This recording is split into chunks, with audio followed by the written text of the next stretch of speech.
아, 죄송합니다. 여기 도중에 전화가 와가지고 중대한 전화기 때문에 좀 받고 시작하려고 했거든요. 자, 일단 1차 에티오피아 전쟁부터 다시 할게요.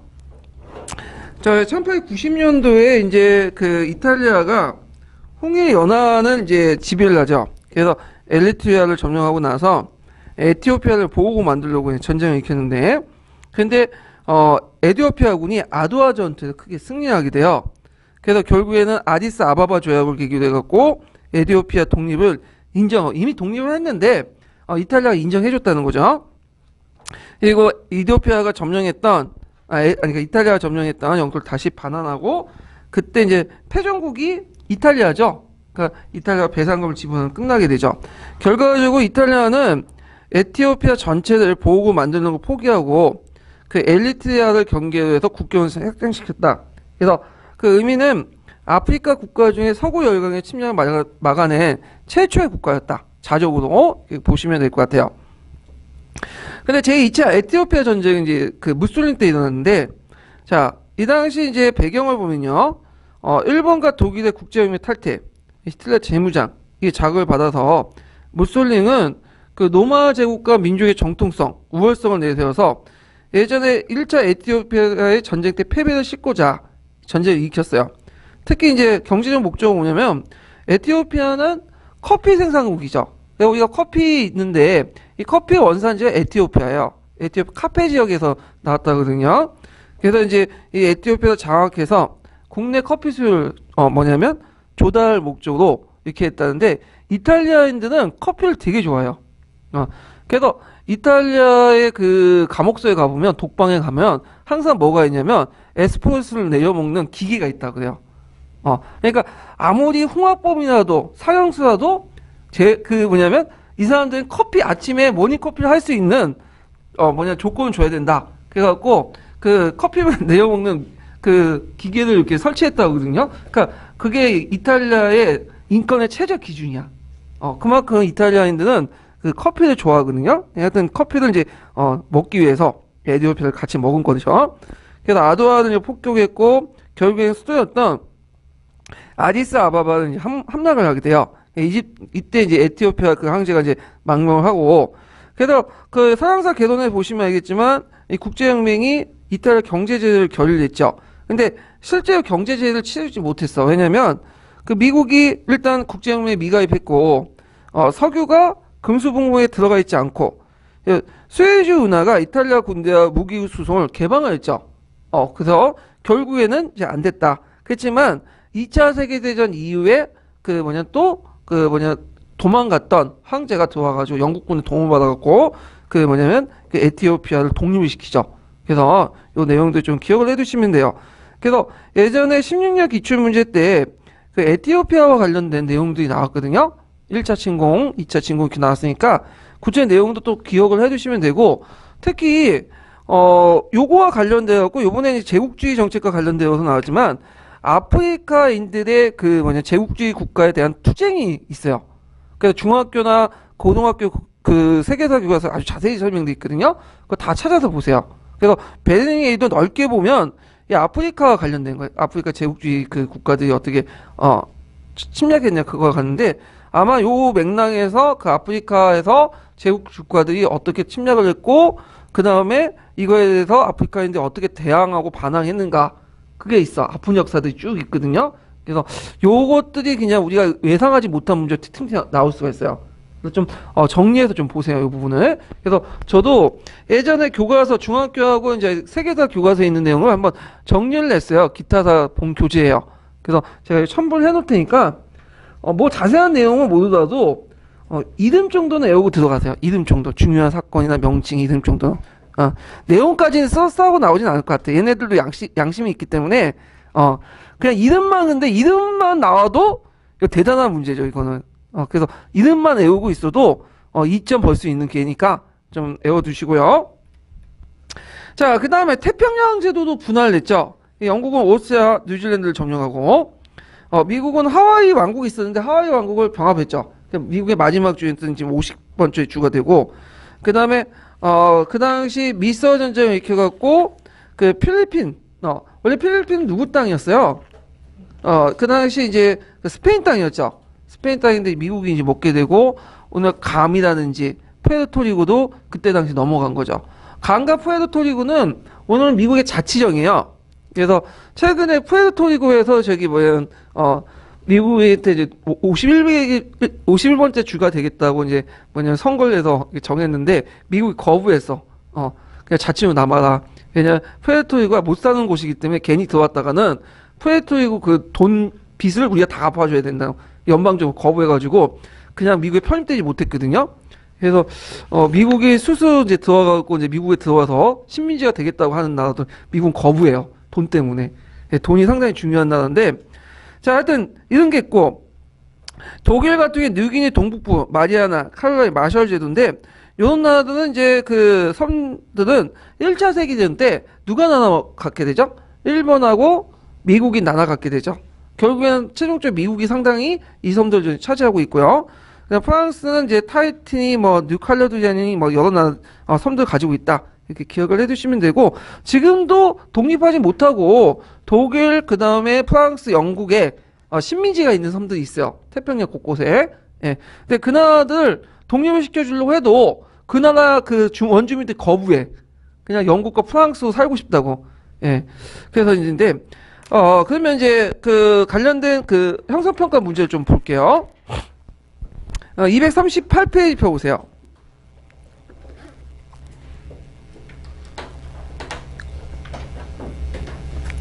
238페이지 27번 문제 볼까요?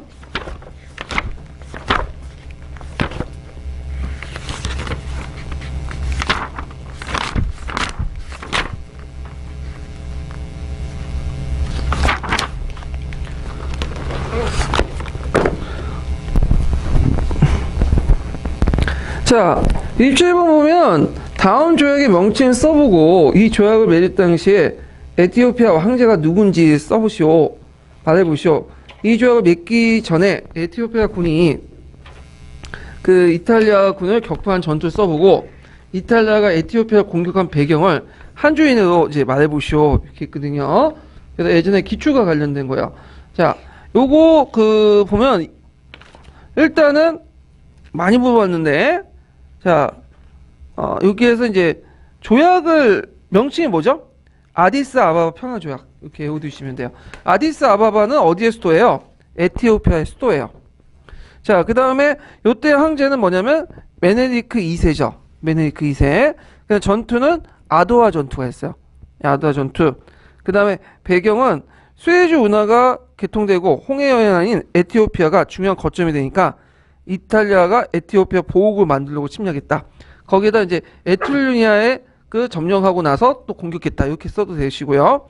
자, 그래서 이제 한번 봤고, 그 다음에 239페이지 39번 문제 보세요.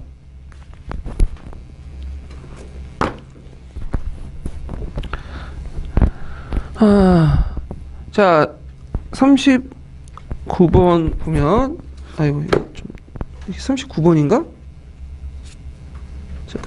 229페이지가 아니라 39번이 30번 없네요. 제가 잘못 적어놨네. 229페이지 229페이지 그 앞부분이네요. 예, 맞아요. 39번이 아니라 이게 몇 번 문제야? 39번 맞네. 죄송해요. 39번. 자, 그 앞에 이제 근세사 좀 건너뛰어가지고 이제 관련된 문제인데 배치를 좀 잘못해가지고 좀 제가 헷갈렸어요. 자, 여기에서 가에 들어갈 말을 써보고 가해에서 결정한 원칙을 말해보시오. 그리고 가해의 결과를 서술해보시오. 자, 벨기에 레오폴트 2세가 중앙아프리카 콩고강 유역의 영유권을 선언했는데 이에서 베르링 헬이죠. 베르링에서 아프리카의 분할 문제를 확보했다, 논의했다. 그 원칙은 실효성 있는 지배를 먼저 확보한 나라에게 지배권을 준다. 그래서 결국엔 콩고가 누구한테 넘어가죠? 벨기에한테 넘어가죠. 자, 결과는 이를 계기로 아프리카에 대한 서구 열강의 식민지화가 본격적으로 진행됐다. 이렇게 쓰시면 돼요. 자, 그 다음에 이제 문제 푼 게 235페이지. 235페이지.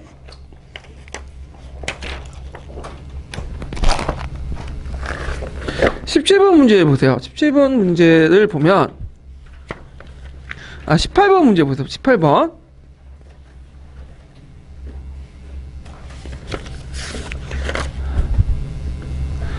자, 다음 기획 사건의 정치적 배경을 서술해보고 니은의 프랑스가 양보한 이유를 말해보시오.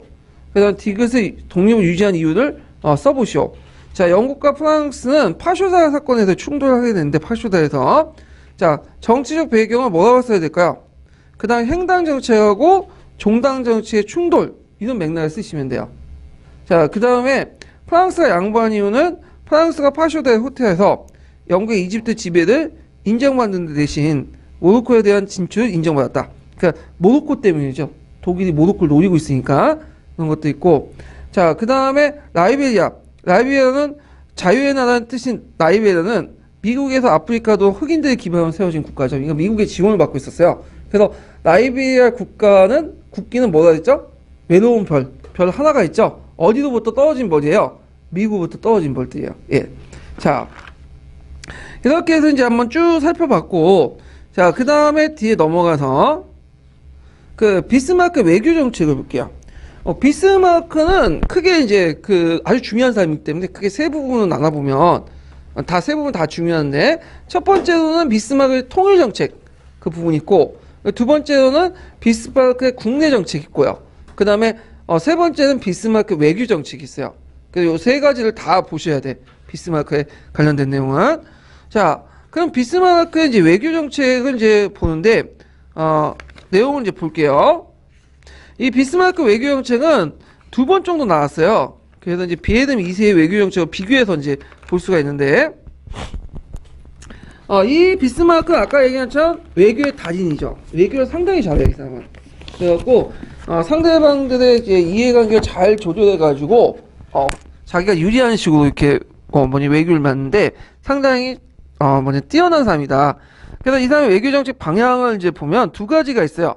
하나가 뭐냐면, 국내 질서의 형상 유지. 그다음 프랑스 국제 고립화 정책인데, 국내 질서는 국제 질서죠. 자, 이때 국제 질서는 유럽의 질서죠. 유럽 대륙의 질서. 독일이라는 나라는 딱 중간에 있죠. 그렇기 때문에 그 어떤 나라든 유럽 내에서 전쟁이 일어나면 직감적으로 뭐예요? 독일의 영향을 받을 수밖에 없어요. 독일이. 그러니까 이제 그 당시 통일 직후에 비스마크는 이제는 외부적인 문제에 관심을 갖는 게 아니라 내부의 통일 정책에 관심을 가질 수밖에 없겠죠. 내부 정비 사업에. 근데 전쟁이 주변에 많이 일어나면 그로 인해서 또 독일이 또 직감적인 영향을 받게 되면 어떻게 해요? 통일을 하는데 상당히 정비 사업을 하는데 중앙집권 하는데 방해가 되죠. 그러니까 이제 그 국제 질서 현상을 유지할 필요가 있어요. 그래서 이런 차원에서 이제 했는데, 그러니까 열강대 이해관계 아주 교묘히 이용해갖고 동맹이나 협약에 금을 쳐가지고 이 소개의 목적을 달성했다는 거. 그다음 두 번째 정책은 또 뭐냐? 두 번째 정책은 자, 프랑스 고립화 정책이야. 자, 프랑스 고립화를 왜 시키려고 했어요? 프랑스가 한번 독일한테 깨졌죠. 그래서 프랑스는 반독 감정이 되게 심해. 그 당시에. 그래서 프랑스가 이 독일한테 나중에 복수를 할 수 있다. 그래서 프랑스가 아예 복수를 못하도 외교적으로 고립화시키려고 정책을 피게 된 거죠. 그래서 이런 정책에 입각해가지고 정책을 했다. 그래서 요렇게 해서 맺어져 갖고 이제 삼제협약이니 삼제동맹이라든지 삼국동맹이라든지 이런 것들 맺어지죠. 그러면서 이런 외교적 어떤 그 그물망을 통해서 형성된 국제 질서를 뭐라고 하냐? 비스마르크 체제라고 해요. 비스마르크 체제. 그래서 비스마르크 체제 때는 유럽이 나름대로 세력 균형이 이뤘어. 그 세력 균형을 역할을 했던 사람이 누구다? 비스마르크고, 앞에 이제 살펴본 것처럼 이제 서아프리카 회의라든지, 그 다음에 요번에 베른 회의, 두 번에 거친 베른 회의도 이 비스마르크가 중재를 했죠. 자국하고 상관없는데도 불구하고 이렇게 중재를 해줬어. 그래서 이 두 가지 목적을 달성하고자 했다는 걸 좀 기억을 해두시면 될 것 같아요. 자, 그럼 먼저 살펴볼 이제 협약이 뭐냐면 삼제협약이죠. 삼제협약. 삼제협약은 이제 뭐냐면 세 명의 항제가 맺어졌다. 그래서 이제 독일, 오스트리아, 러시아 이런 세 명의 항제가 삼제협약을 맺게 돼요. 얘는 프랑스 고립화 정책을 이제 목적으로 맺어진 건데, 그래서 이런 협약구의 혁명운동에 대한 군주사회의 유대감을 강조하고 프랑스를 고립화시키는 목적에서 세 명의 항제가 삼제협약을 맺는데, 이 삼제협약을 좀 더 발전시킨 것이 뭐냐면 삼제동맹이죠. 삼제동맹. 그래갖고 단순히 협약이 아니라 이건 뭐예요? 아예 동맹이야. 그래서 한 국가가 다른 국가로부터 공격을 받을 때 자동적으로 개입하는 그런 내용들이 이제 삼재 동맹의 주 내용이죠.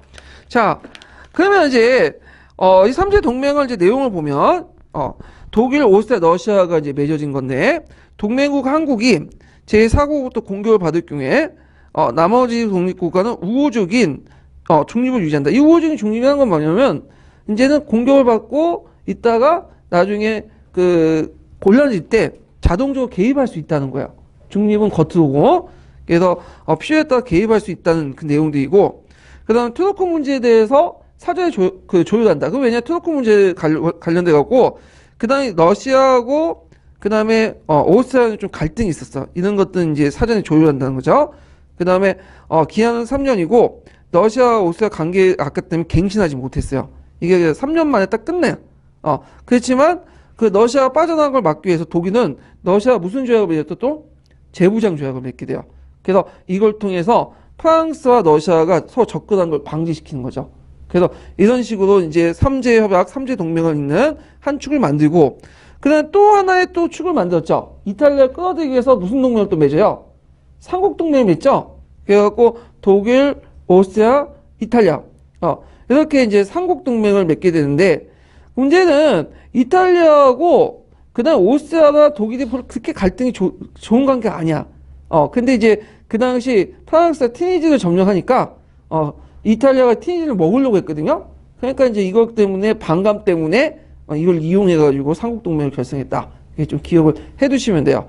자, 그래서 삼재 그 동맹, 그 삼국 동맹, 이걸 통해서 이제 뭐냐면 그 현상 유지와 그다음에 현상 유지와 프랑스 고립화 정책을 추구했다. 이렇게 좀 기억을 해두시면 되고요. 그래서 이제 이런 그 형상주의 정책은 어디에 많이 반영됐냐면 베르니에 반영됐죠. 이 베르니에는 그 서아프리카 베르니에가 아니에요. 그 전에 맺어진 베르니에인데 뭐 때문에 일어났어요? 이거는 발칸 문제 때문에 일어났죠. 그래서 너투 전쟁 결과 이제 산스트라노 조약을 맺게 되는데 이것이 이제 러시아 세력이 발칸방에 진출해 된 조약이거든요. 그러니까 이거에 대해서 오스트리아, 영국이 반발하게 돼. 그래서 이걸 중재하는 과정에서 뭐냐면 그 현상 유지 정책이 이단으로 베르니에를 개최했다. 이렇게 이제 보시면 되고 이 과정에 그 뭐냐면 러시아와 독일 사이가 벌어지니까 대안을 독일과 오스트리아 접근해서 이국 동맹 맺고 거기에다가 이제 이탈리아까지 가설돼서 독일, 오스트리아, 이탈리아 삼국 동맹 맺게 되죠. 이런 내용들 기억을 해두시면 될 것 같아요. 자, 그럼 비에름 2세를 볼게요. 비에름 2세는 그 앞에 있는 비스마르크의 정반대야. 비에름 2세는 이제 비스마르크를 되게 싫어했어요, 이 사람은. 그래서 그 할아버지가 누구죠? 비에름 1세죠. 비에름 1세고 비에름 1세는 그 모든 정치나 뭐 외교나 이런 것들 누구한테 맡겼냐면 비스마르크에 맡겼거든요. 이 비스마르크가 주도를 했는데 비에름 1세가 죽고 그 아들이 제가 정확한 명칭을 잘 모르겠는데 그 아들이 지게 했는데 비에름 1세가 오래 살았기 때문에 그 아들이 비리비리해. 나이도 많고 그러다 보니까 그 100일도 안 되고 죽었어요.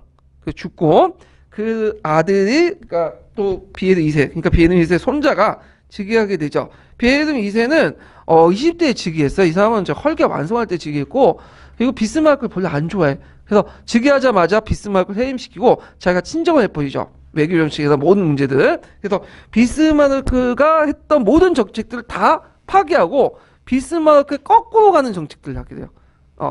그래서 상당히 좀 잘못된 정책들 많이 했는데 그래서 그 예전에 MB가 집권하자마자 그 종전에 노무현 했던 정책들 뭐야 다 없애버렸죠. 그런 거와 더 비슷하다 보시면 돼요. 그래서 여기는 안 나와있지만 사회주의 반사회주의법도 원래 그 법을 연장시켜야 되는데 연장 거부했죠. 왜 거부했어? 사회주의가 좋아서 거부한 게 아니라 뭐죠? 비스마르크가 싫어서 거부한 거야. 예, 이런 것들이죠. 자, 하여튼 이 사람은 이제 적극적인 팽창 정책을 해요. 그러다 보니까 이제 영국, 프랑스, 러시아가 충돌하게 된 거죠. 그래서 이 사람 번게르만주의를 내세워서 대팽창 정책을 하게 되고 이거는 비스마르크 외교 정책과 비교하다. 비교해 볼 수 있죠. 비스마르크는 중재자고 조신조신한 성격이기 때문에 영국과 프랑스, 러시아가 있는 기득권 지역을 안 건드렸거든요. 근데 이 사람은 건드기 시작해 막. 그러면서 충돌을 하게 되는데 그래서 이제 내용을 보면 자, 러시아 재무장 조약을 해야 되는데 만기를 거부해서 러시아가 이제 포위선과 손을 끊고 독일과 손을 끊고 누구하고 접근하게 되죠? 프랑스하고 접근하게 되죠. 그래서 포로 협상의 배경이 돼요. 그래서 그 당시 비스마크가 원치 않았던 형상들이 일어난 거죠. 이 당시 프랑스 외교를 고립화시켜서 했는데 이게 잘 안 됐고, 두 번째 이 사람은 또 그 세계 정책을 보면 아까 얘기한 것처럼 비스마크가 반대로 행동하죠. 그래서 기존의 기득권을 가지고 있는 것들을 이제 곳곳에 자기 세력을 그 독일 세력을 확대시키니까 곳곳에 분쟁을 유발시켰다. 그래서 이 사람이 추구한 정책은 3비 정책이야. 베를린, 비잔티움, 바그다드인데 이게 주로 어느 선일까요, 여기가? 중동이죠, 중동. 이 중동은 그 당시 석유가 많이 나온 지역이기 때문에 영국, 프랑스, 러시아가 서로 뭐냐면 그 이해관계가 맞물려 있는 지역이야. 근데 이런 지역에 들어오게 되면서 이제 영국과 러시아와 프랑스가 자극을 시킨 거죠. 그래서 영국은 이제 이 삼시 정책과 충돌하게 되고, 러시아는 한번 투르크와 지중해 지역으로 한번 진출했는데 이 사람이 걸린 거야. 그러니까 나중에 이것 때문에 영국과 러시아 협상이 체결돼요. 영영협상. 영국과 러시아는 그 전에 앙숙이었죠. 앙숙이 되게 왜냐 러시아는 남아 정책을 하려고 했고 영국은 그걸 막으려고 했잖아요. 그래서 우리가 이제 우리나라 역사와 관련돼 갖고 거문도 사건이 그것 때문에 일어나고 뭐 제1차 영일동맹도 그것 때문에 이렇게 맺게 되고 하는데, 자, 그런 사이가 공동의 적인 독일이 나타나니까 어떻게 돼요? 적대 관계를 해소하고 서로 이제 동맹 관계가 형성되는 거죠. 자, 그 다음에 뒤에 넘어가서 그 다음에 독일의 또 이제 팽창 정책을 볼 수 있는 게 뭐냐면 모로코 사건이에요. 모로코 사건. 그래서 모로코 사건은 제1차 모로코 사건하고 제2차 모로코 사건을 이렇게 두 개로 나눠볼 수 있는데, 자, 모로코는 그 당시에 형식적으로 독립국이었어요. 근데 실제로 누가 그 영향력 행사한 지역이냐면 프랑스가 노렸던 지역이죠. 프랑스가 영향을 행사하는데 거기에 이제 비에르 2세가 개입을 하면서 이제 터져 나온 거죠. 그래서 제1차 모로코 사건은 그 비에르 2세가 모로코의 탕지르 항에 방문해서 모로코 영토의 보존과 문호 개방을 주장하죠. 그래서 근데 이 말은 뭐냐면 프랑스가 모로코에 손 떼라는 소리야. 그러니까 이제 프랑스가 반발하게 되고, 그러니까 영국이 프랑스를 지지하고 독일을 후퇴하죠. 프랑스가 영국이 지지했던 건 뭐냐면 일단 독일 때문에 그러죠. 독일하고 이제 뭐 충돌한 것도 있고, 프랑스가 파쇼사 사건 때 한 번 물러섰잖아요. 그래서 이런 것도 있고, 그래서 이제 있고, 2차 모로코 사건은 모로코에 내란이 나요. 그래서 독일이 군함을 파견해. 그래서 이때 영국이 프랑스를 지지하고 독일이 양보하면서 그 프랑스 모로코를 보호용으로 만들죠. 그래서 모로코가 있는데, 이때 이제 그 프랑스가 이제 그 여기 모로코를 장악할 때 모로코를 다 장악한 건 아니에요. 그래서 그 모로코의 그 10분의 9를 차지했어, 프랑스가. 그리고 10분의 1은 그 독일령 모로코가 있어요. 모르타니아인가 그 남쪽에 있는 그 모로코가 있거든요. 이 지역은 독일이 장악하고 있었어요. 예, 이렇게 해갖고 이제 모로코를 거의 90%는 프랑스, 10%는 독일, 이렇게 이제 장악했다. 좀 기억을 해두시면 돼요. 그래서 이 모로코는 이제 특이한 나라죠. 예, 미인이 많기로 이렇게 소문난 또 나라고. 그런데 자, 모로코 사건 좀 기억을 해두시고, 자, 그 다음에 이제 삼국협상과 영일동맹 볼게요. 삼국협상 영일동맹은 독일의 팽창 정책에 대응해서 맺어진 조약인데 공개된 조약은 아니에요. 비밀 조약이야. 그래서 이 비밀 조약이기 때문에 나중에 1차 세계대전이 원인이 되는데, 왜 그러냐면 삼국협상의 주체들은 뭐예요? 영국, 프랑스, 러시아이잖아요. 그러니까 영국, 프랑스, 러시아가 그 뭐냐면 조약을 맺는데 다자합종으로 맺어진 게 아니야. 영국, 프랑스, 러시아 세 명이 그 모여가지고 우리 조약 맺자에 딱 그 도장을 찍은 게 아니에요. 영국과 프랑스, 러시아, 영국 이러시고 세계 협정에 의해서 가별적으로 맺어진 협정이에요. 그리고 각국이 몰라. 왜냐하면 비밀 조약이기 때문에 각국이 어떻게 맺어진지 몰라요. 그래서 나중에 이것 때문에 또 1차 세계이 터져요. 이건 나중에 좀 설명하겠네. 자, 먼저 맺어진 게 뭐냐. 일단 이 과정을 좀 보면요. 러시아 프랑스 협상이 먼저 맺어졌고요. 1894년에. 그 다음에 영일동맹, 제1차 영일동맹이죠. 1902년에 맺어졌고, 그 다음에 영프협상이 그 다음에 맺어졌고, 영려협상, 그 다음에 결국에는 이제 영려협상이 맺어지면서 삼국협상이 성립되죠. 영국, 프랑스, 러시아. 근데 영국, 프랑스, 러시아가 각국이 조약을 맺은 사실들은 자기가 관련돼 있지 않은 이상은 모르게 된 거죠. 이런 것들. 그러니까 예를 들어갖고 그 영포 협상을 이제, 그러니까 영국과 프랑스는 프랑스는 예를 들어 갖고 프랑스는 영러 협상의 내용을 알까요, 모를까요? 몰라요. 왜냐하면 비밀 조약이고 다자 조약이 아니기 때문에. 자, 그러면 이제 거기에 영국의 중요한 위치를 차지하는데 영국은 예전에 명예로운 고집을 내세웠어요. 명예로운 고집은 뭐냐면 영국은 대륙의 문제에 간섭하지 않겠다. 다만 대륙에서 이제 심해 역학 균형이 깨질 경우에 무슨 역할을 한 거죠? 세력 균형의 역할을 이제 수행했거든요. 그래서 무슨 동맹이 협상이니 이런 것도 잘 안 맺었어. 근데 영국이 이때 뭐냐면 외로운 고립에서 이제 외로운 외교에서 벗어나서 동맹 체제를 형성했는데 그 주요한 이유는 뭘까요? 독일 때문이죠. 독일. 그러면 왜 그렇게 했냐? 예전에 한번 기출문제 나왔던 건데 일단은 이제 그 경제적 군사적 발전이 영국의 절대적 우위를 허용하지 않는다는 거. 그래서 제2차 산업혁명 이후에 이제 미국과 독일이 그 뭐냐면 세계 경제를 이제 좀 장악하기 시작했죠. 두 번째는 피해를 2세 제국주의 정책이죠. 이 제국주의 팽창 정책은 뭐냐면 영국의 이해관계를 건드리죠. 특히 영국이 세계 패권을 유지할 수 있었던 것은 육군 때문이에요, 해군 때문이에요. 육군 때문이 아니라 해군이죠, 해군. 그 당시 그 영국의 해상 정력은 막강했어요.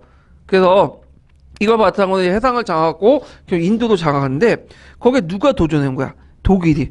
독일은 함대법이라는 걸 만들어갖고 그 해군법을 만들어갖고 그 당시 이제 몇 년까지 뭐냐면 군비를 확장하겠다, 함대를 만들겠다 이런 것까지 다 법으로 정한 거야. 자, 이런 것들이 그 뭐냐면 상당히 이제 영국을 자극시킨 거죠. 이거 잘못하면 독일이 해상 패권을 장악하면 어떻게 돼요? 영국이 해상 패권을 놓칠 수 있고 결국에는 어떻게 돼요? 영국이 인도까지도 이룰 수 있잖아요. 거기다 이제 그 영국과 독일이 그 대립이 표출된 사건이 무슨 사건이냐? 크로고 정보 사건이 있어요. 이 크로고 정보 사건은 뭐냐면 그 예전에 이제 1895년에 그 세실 루즈라는 그 케이프타운 식민지 총리가 있었어. 이 사람이 이제 그 트랜스바를 공격해갔거든요. 그게 보호전쟁이 이제 발달이 됐는데 그때 보호 대통령 크로거가 이걸 격퇴했어요. 그러니까 이제 독일에서 이걸 축하한다고 비에르 미세가 전보를 쳐준 거야. 그러니까 이제 영국이 이제 격분한 거지. 그래갖고 이제 이런 사건을 볼 수가 있는데, 자, 하여튼 그래서 영국이 이제 독일을 대입하기 위해서, 독일과 대항하기 위해서 동맹체제가 이제 형성되기 시작했고, 그 다음에 제 영푸협상 내용을 이제 볼게요. 프로 협상부터 볼게요. 프로 협상. 프랑스와 그 다음에 프랑스와 러시아가 협상을 했는데, 자, 그 배경을 보면 러시아의 재무장 조약 만기를 비에르 미세가 거부했고, 독일의 경계, 러시아의 프랑스의 필요성 증대 등등 해갖고 근데 특히 프랑스와 러시아는 그 당시 상당히 경제적으로 밀접한 나라였어요. 왜냐하면 프랑스 자본이 그 러시아에 많이 투자를 했거든요. 그러다 보니까 러시아 산업혁명 때 이 프랑스 자본이 많이 개입이 있었어요. 그래서 성도 경제적인 어떤 공동체 그런 관계였거든요.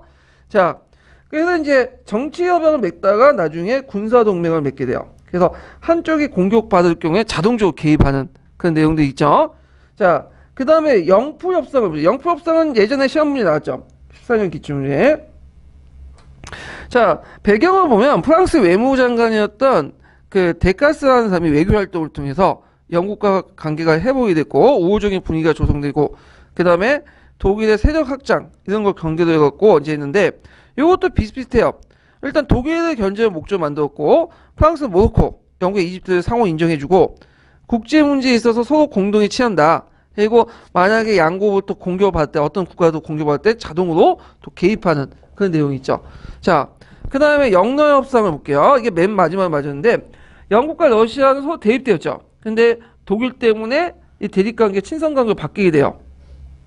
그게 이제 또 계기가 됐던 게 뭐냐면 너일 전쟁이야.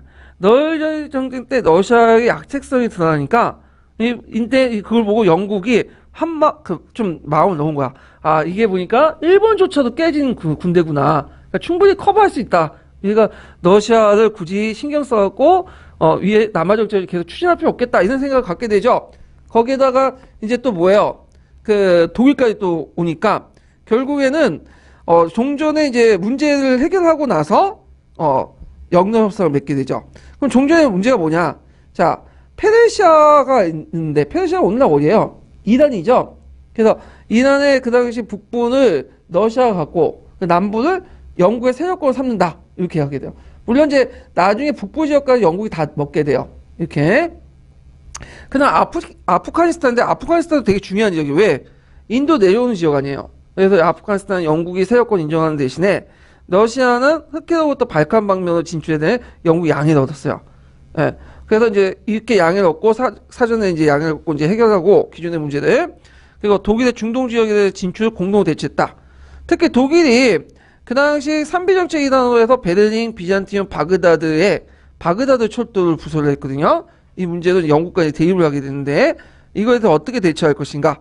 이걸 이제 하고 그래서 이제 뭐냐면 영러협상을 맺게 돼요. 이 영러협상도 똑같아요. 기존에 독일 견제를 목적으로 했고 제3국이 양국가를 공격할 경우에 한쪽이 뭐냐면 자동으로 개입하는 그거죠. 그래서 요 조항 때문에 나중에 어떻게 돼요? 1차 세계대전이 된 거야. 그래서 처음에는 그 원래 이제 러시아가 오스트리아에게 선전포고하고 오스트리아가 독일한테 이거 선전포고하니까 독일이 러시아 선전포고를 하니까 당연히 러시아와 그 협상을 맺어 있는 영국과 프랑스도 자동으로 선전포고를 하죠. 근데 문제는 아까 비밀조약이기 때문에 이게 세계대전으로 발전할 줄 몰랐어. 만약에 그쪽에서 영국과 프랑스가 서로 이게 비밀조약을 알고 있었으면 선전포고를 안 했지. 왜냐면 서로 선전포고를 하면 전쟁이 확정된다는 걸 알게 된 상태에서는 그걸 못 하는데 문제는 서로 간에 몰랐던 거야. 이게 이렇게 커질 줄. 그래서 나중에 그래가지고 이 비밀조약을 맺지 말자. 그래서 그 당시 윌슨이 14개조 조항을 제창했잖아요. 그 중에 하나가 뭐냐면 비밀조약 폐지야. 왜냐면 이렇게 하다 보면 세계 각국이 서로 그 정보 공유가 안 되다 보니까 잘못된 정책 결정을 할 수 있다는 거죠. 1차 세계대전처럼. 자, 뭐 그렇게 이제 있고요. 그럼 삼국협상의 의의는 뭐냐? 삼국동맹에 대항한 진영이 성립되고 양대 진영에 대입했다. 그래갖고 이제 삼국동맹과 삼국협상이 이제 대입됐고 이것이 제국주의 정쟁을 격화시켰고요. 또 그 발칸반도처럼 사소한 분쟁이나 한국과의 전쟁이 대규모 전쟁을 유발할 가능성이 커졌고 그 다음에 독일 세력 팽창의 저지를 목적으로 했고 1차 세계대전의 발발의 배경을 제공했다. 이렇게 이제 기억을 해두시면 될 것 같아요. 자, 그러면 관련된 이제 그 형성평가 문제 볼게요. 229페이지 펴보세요.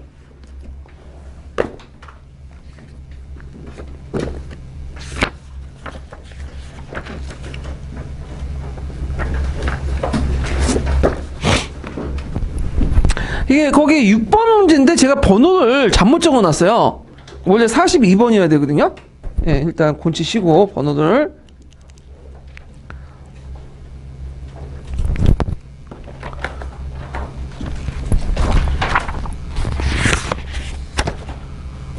잠깐만. 그러면 42번 이제 문제 보면요.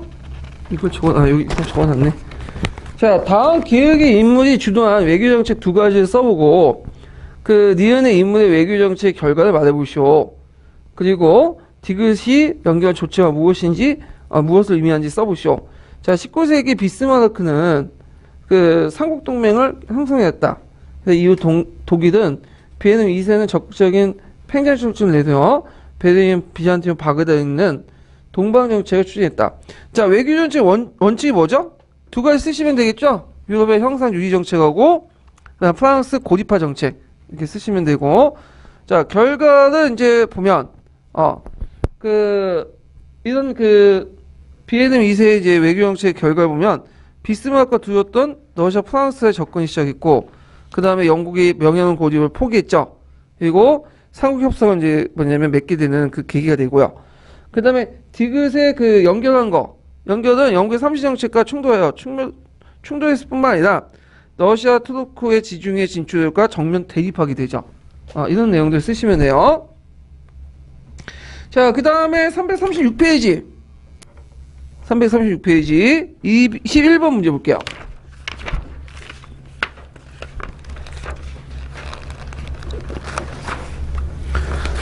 자, 이건 21번은 직접 다루진 않았지만 여기에서는 1차 세계 원인이 됐던 발칸 문제와 관련된 내용이거든요. 보면 자, 기획 동맹이 결성된 그 전체적 배경을 써보고 그 니은의 원인을 말해보시오. 그리고 세르비아, 오스트리아 간의 전쟁 간의 갈등을 오스트리아 간의 어떤 갈등 내용을 두 가지 써보시오. 자, 세르비아라는 나라가 있어요. 세르비아. 그래서 이 세르비아는 범슬라브주의를 내세워서 그 당시 불가리아, 몬테네그로, 그리스 간에 이제 발칸 동맹이 결성돼요. 그래서 이제 그 결성된 그 정치적 배경은 오스트리아 때문에요. 오스트리아 때문에. 그래서 당시 오스트리아가 이제 슬라브계 민족의 독립을 저지하기 위해서 이 보스니아 헤르체고비아 지역을 병합을 했죠. 그래서 그 원래 보스니아 헤르체고비아 지역은 어딘지 아시죠? 지금도 분쟁이 있는 지역인데 구 연방에 있는 국가예요. 구 유고 연방, 유고 연방에 있는 국가인데 그 원래 이 보스니아 헤르체고비아는 상당히 문제가 있는 지역. 왜 지역이냐면 요 지역은 세르비아 계통도 있고 크로아티아 계통도 있고 그 다음에 이슬람교도도 있어요. 그러니까 세르비아는 뭘 믿죠? 세르비아는 그리스 정교를 믿죠. 크로아티아는 카톨릭을 믿죠. 거기 이슬람 종교까지, 그러니까 이슬람 세력까지. 그래서 상당히 분쟁 지역이 지금도. 근데 이 지역을 그 당시 이제 베른 회의 결과 그 당시 그 뭐냐면 오스트리아가 일종의 행정구역으로 편입을 시켰어. 근데 직접 지배는 하지 않고 주권은 오스만 투르크가 있지만 행정 관리는 누가 했냐면 오스트리아가 했어요. 그러다가 1908년에 그 오스만 투르크가 청년 투르크당이 이제 쿠데타가 일어나죠. 정치적 분열이 갈등이 있잖아요. 그 틈을 노려가지고 이 지역을 그냥 먹어버린 거야. 근데 원래 이 지역을 누가 먹으려고 했냐면 그 세르비아가 먹으려고 했거든요. 근데 이 세르비아가 먹으려 했는데 이것을 지가 먹는 거야, 오스트리아가. 그러니까 이제 그거에 대한 어떤 분노가 이제 쌓이게 돼서 나중에 그 세르비아 보스니아 헤르체고비아 그 수도가 그 사라예보거든요. 사라예보에 이제 오스트리아 항태자가 왔을 때 그게 이제 그 비밀 조직이 세르비아 계통의 비밀 조직이 그 뭐냐 오스트리아 항태자 부분을 암살을 했잖아요. 그래서 그게 1차 세계 원인이 됐는데 하여튼 자 근데 이제 이런 그 발칸 동맹의 결성에서 오스만 제국을 물리치는데 이게 1차 발칸 전쟁이요. 또 2차 발칸 전쟁이 일어났어요. 이건 뭐냐면 이제 영토를 그 당시 불가리아가 너무 많이 먹었다. 그래서 이것 때문에 또 전쟁이 일어난 거야. 그래서 이제 이렇게 두 번에 걸쳐서 발칸 전쟁이 일어났죠. 그리고 2차 발칸 전쟁 때 좀 눈여겨볼 게 뭐냐면 그 이때 세르비아가 또 뭘 먹으려고 했냐면 알바니아를 먹으려고 했어. 알바니아. 이 세르비아도 그렇지만 지금도 되게 욕심이 많잖아요. 세르비아가. 그래서 알바니아를 먹으면 누가 또 방해해요? 오스트리아가 방해를 하죠. 그래서 알바니아가 세르비아 먹히지 못하고 독립국가가 된 거예요. 그래서 지금도 알바니아가 있죠? 알바니아 국가. 자, 그래서 이렇게 이제 연결시켜서 보시면 될 것 같아요. 그래서 이런 발칸반도 문제가 이게 점점 커져서 제1차 세계대전 집중 계기가 되었다. 이렇게 이제 보시면 되겠죠. 자, 그러면 상호협상의 의의를 이제 그 관련된 문제 풀어봤고 다음 테마 넘어갈게요. 자, 1차 세계대전을 볼게요. 1차 세계대전.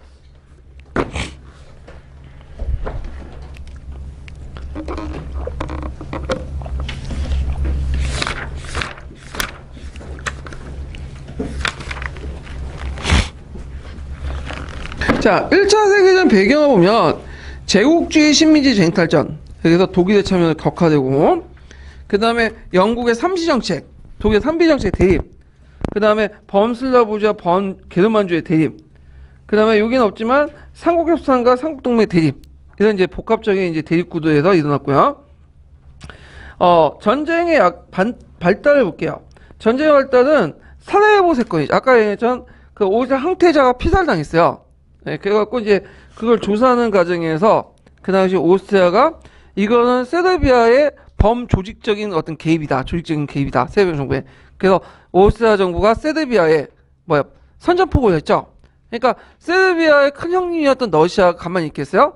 아니죠. 러시아가 오스트리아 선전포고를 하고 그리고 오스트리아와 독일은 그 동맹관계였죠. 독일이 오스트리아가 이제 선전포고 당하니까 독일이 누구한테 선전포고를 해요? 러시아한테 선전포고하고 그리고 삼재협상과 연결돼가지고 또 영국과 프랑스가 독일, 오스트리아에게 선전포고를 해요.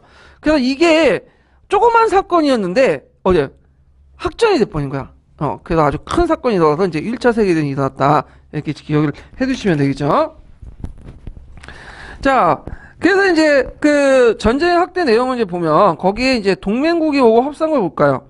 자, 동맹국은 독일, 오스트리아, 트로코는 그냥 청년 트로코당이 독일하고 친했어요. 네, 그래가지고 이제 이 트로코가 이제 독일 편에 듣고, 그 다음에 불가리아 왜 그러냐면 제1차 그 발칸 전쟁 때 불가리아가 뭐냐면 두들겨 맞았죠. 불가리아가 제1차 발칸 전쟁 때 좀 너무 땅을 많이 가졌다. 그래가지고 그때 이제 불가리아와 세르비아와 다른 나라들이 싸우게 된 거죠. 그래서 그 당시 불가리아 세르비아 갈등이 사이가 안 좋아. 그러니까 반대편 쓰게 된 거죠. 불가리아는. 그 다음에 이제 연합군은 뭐면 영국, 프랑스, 러시아, 일본 이렇게 있고, 그다음에 여기 좀 눈여볼 게 이탈리아가 있어. 이탈리아는 삼국동맹이거든요. 근데 삼국동맹인데 불구하고 전쟁이 나니까 중립을 지켰어요, 처음에. 그러다가 이제 그 당시 연합군들이 와가지고 이탈리아가 그 미수복 땅이 있어요. 그래서 그 미수복 땅을 다시 오스트리아 미수복 땅을 돌려주겠다. 전쟁이 끝나면. 그러면 이탈리아가 계속 이쪽에 쓴 거죠. 근데 이탈리아는 그렇게 위협적인 대상 아니에요. 오히려 이탈리아는 독일한테 오스트리아 맨날 깨져. 예, 그래서 벌 쓸모는 없었지만 하여튼 그 연합군한테 이제 썼고, 연합군 편으로. 그래서 이제 두 개가 싸우게 됐다. 그러면 여기에서 일본은 왜 했을까? 일본은 그 당시 이제 쓴 이유가 뭐냐면 독일이 가지고 있었던 어떤 지역, 저 태평양 지역의 그 땅들 있죠. 이런 것도 이제 있고, 그 미국과 일본도 이런 것 때문에 이제 썼고요. 중국도 이제 일본 압력 때문에 이렇게 연합군 쪽으로 이렇게 썼고, 이렇게 복잡하게 해갖고 이제 이렇게 이제 형성이 됐고요. 자, 전쟁의 장기화를 보죠. 원래 그 독일에서는 어떤 생각을 갖고 있으면 독일은 딱 중간에 있는 나라죠. 양쪽으로 공격을 받을 수 있잖아. 그러니까 독일은 두 개 전선을 유지해야 돼. 되게 불리한 지역. 동부전선이 있고 서부전선이 있어. 동부전선은 주로 러시아 쪽을 싸워야 되고, 서부전선은 영국과 프랑스 싸워야 되거든요. 남부전선이 있지만 뭐 이탈리아는 무시해버리면 되는 거고, 이거는 뭐 힘이 약하니까. 자, 그러면 이제 전쟁 나기 전에 슐리펜이라는 사람이 작전 참모인데, 이 사람이 만약에 전쟁이 날 경우에는 어떻게 이제 그 양전선을 유지하면서 승리할 수 있는가를 일종의 작전 계획을 세웠어요. 작계라고 하죠, 보통. 그 슐리펜 계획을 보면, 먼저 이제 어디를 쳐야 되냐. 이 사람들 볼 때는 먼저 서부전선을 쳐야 된다. 서부전선을 치는데, 그 프랑스의 그하고 독일의 국경선 부근은 프랑스가 신경 쓰기 때문에 이게 요쪽은 직접 뚫을 수가 없다. 프랑스 쪽은. 그러면 우회로가 필요하죠. 어디들 쪽은 그 벨기에 있죠. 벨기에를 치고 그쪽 밑으로 내려와야지 프랑스 파리를 직접 점령할 수 있다는 거죠. 그래서 빨리 벨기에를 쳐가지고 프랑스 국경 쪽이 아니라 벨기에를 우회로 해갖고 그 프랑스 북부 쪽을 쳐야 된다는 거예요. 왜냐면 그 북부 쪽은 그 독일에 대한 방비가 거의 없잖아요. 예, 군사시설도 없고. 그래서 신속하게 전쟁을 하고 나서 끝마치고 나서 군대를 이동해갖고 누굴 쳐야 되냐? 러시아를 쳐야 된다는 거예요.